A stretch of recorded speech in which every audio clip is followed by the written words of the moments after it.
Hey, St. Andrew family and friends, it's Pastor Jonathan here, and I want to introduce you to our new service planning team. Say hey, everyone.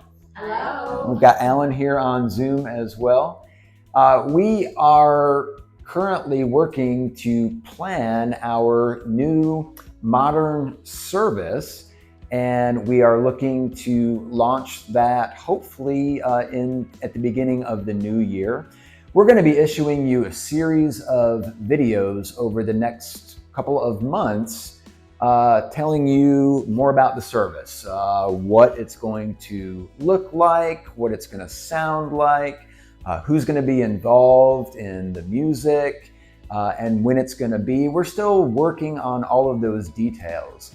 But to begin with, we want to tell you the why, our whys for why we feel a new modern style service is important and necessary for St. Andrew. Hi, I'm Rosa, and I've been a part of the church for my whole life. I was baptized with the church, and I think it'd be really cool to have a more modern service because we listen to a ton of music now, but it'd be really cool to see more modern music that I would listen to, but with a gospel message, and it really helps younger people grow with the Lord and just like come closer with Him. Hello, I am Wendy Clark. I have been coming to St. Andrew by the Sea since the late 90s when Doug was here. I'm excited to be a part of this committee. I'm looking forward to continuing the energy that we have going on around our campus and in our sanctuary. The new service is going to be exciting because I'm excited for my kids so they can hear new types of music, old types of music in new ways, so they can hear how we can do things the old way but have a new spin on it. And I also want them to be able to make their own decisions on what they like the best, what time they want to come to worship, what they enjoy about it, and maybe even what they don't. So it's going to be fun. The traditional service is going to be fun, and our new service is also going to be fun, and we're excited to see what happens. Hi, I'm Lynn. I feel it's beneficial to add a new service because people like choices. Most denominational churches that have added an alternative worship have seen growth. Adding a service rather than changing our current one allows us to retain the familiar. And by keeping one service exactly the same, no one loses anything. And by changing only the music and not the liturgy in the new service, we remain true to our Methodist identity. And we're not changing the music radically, just offering more modern arrangements. The new service may also have a more casual feel. Our desire is that by adding this new style of worship, we could reach more people and hopefully grow our church. Hello, I'm Kathy Wilcox, and I have been attending this church since the early 2000s. And I'm very excited about what I see happening. We already have a wonderful, beautiful traditional service, but now we're looking also at maybe have coming up with something maybe a little more modern, and so that we can reach our young families, especially. That's one of my missions. Is I think we need to bring more of the young families to church so that the children do have a good, solid background in Christianity. I'm looking forward to seeing you at whichever service you would like to come. And I think you're going to enjoy it. So come to church. Thank you. I'm Alan Prohaska. During the strategic planning process, several individuals brought up the topic of worship style in the focus groups. For years, this church has had pretty much identical services at both 9 and 11:15.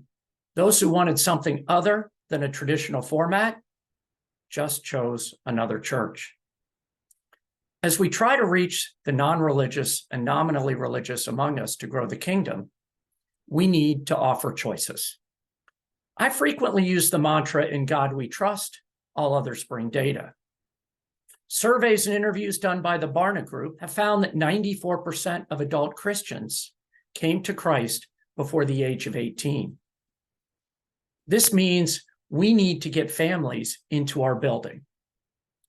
If we're going to attract millennials, Generation Z, and the Alpha generations, we need to meet their needs. Generation Z, which consists of those born between 1997 and 2012, are the technology generation. They don't know life before cell phones, the internet, and social media. If a church is not including videos and other technology into worship, this group falls into the church is out of date category. When it comes to music, each generation tends to prefer the style they grew up with or are growing up with. When Charles Wesley wrote his hymns, they were considered contemporary at the time. Many were just pub tunes with different words.